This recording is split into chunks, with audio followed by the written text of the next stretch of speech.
Eto na nga po at nag-deliver na ang Pure Gold. Ngayon po ay September 4, 2024 na. So ito po ay purchase ko last September 1, 2024.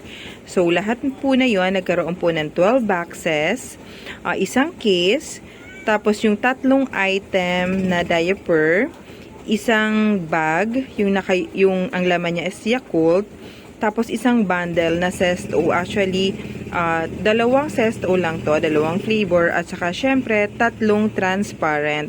Yung tatlong transparent na yon ay naglalaman ng mga Sichiria, assorted chips po yon.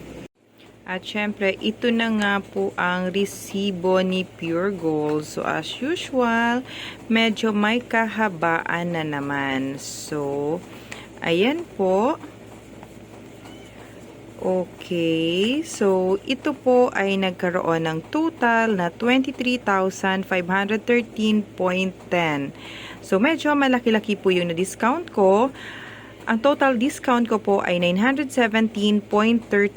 So ang binayaran ko lang 22,595.91. Ang total po na binayaran ko ay 22,595.91. So, medyo malaki-laki po yung aking na-discount ngayon. Sayang din, medyo marami-rami na rin ang mga paninda ang pwedeng mabili noong 917.34. Bali, nakapag-deliver po yung Pure Gold ay almost 6 o'clock na. Tapos nga, ngayon dito ay medyo maulan. So, ito po ay pinalagay ko na lang dito sa loob ng aming bahay para kahit papano ay hindi maulanan. Ito nga po, may tatlong transparent na assorted na mga chips. Ayan po yung mga boxes. Ayan. Meron din po akong na-deliver na C2, ayan po, C2, isang case C2, tapos dalawang flavor po ng Big 250. Ito po, meron yung mga natira na Sichiria, dito na lang nila nilagay sa bag. Tapos ito naman po ay yung mga nakabox na, nakakarton na ng mga paninda. At saka syempre may 5 piraso lang po ako dito na Yakult, ayan po.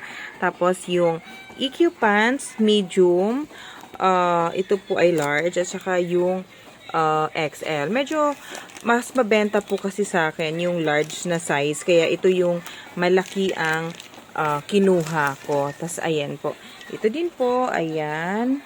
So, ito po box. Ang nasa likod nito ay another box pa rin. Paninda pa rin yan.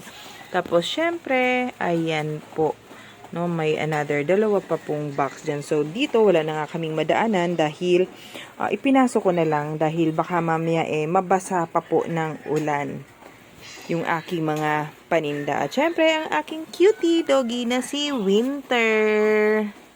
Yan nga po kadami yung worth 23,513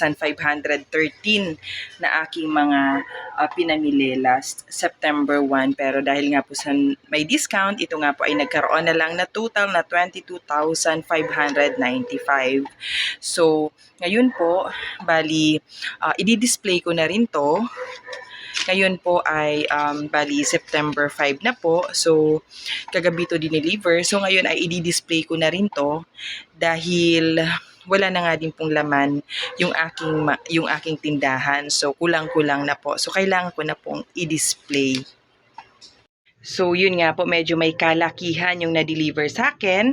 Pero, paano ko nga po ba ito nabayaran? Siyempre, yun nga pong na-share ko na ako po ay mahilig magkaroon ng ipon challenge. So, nagamit ko po yung 20 pesos ipon challenge, pati yung iniipon ko sa napambayad sa kuryente. Supposedly, ibabayad ko yun ngayong katapusan. Pero, hindi ko nga muna po binaya dahil nga po sa alam ko na meron akong parating na medyo malaking halaga na babayaran. So, ginamit ko po muna siya at saka syempre kahit yung mga barya-barya ko ay naibayad ko.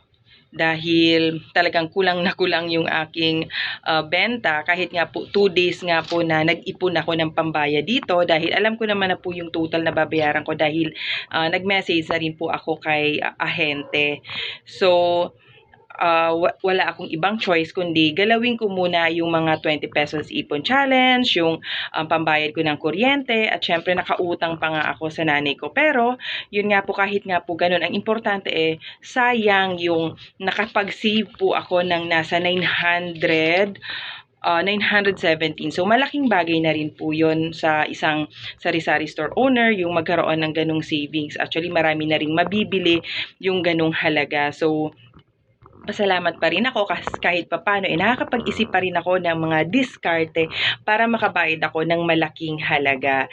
So, yun lang po yung na-share ko sa ngayon. Maraming salamat po sa panonood. Sana po nagustuhan nyo.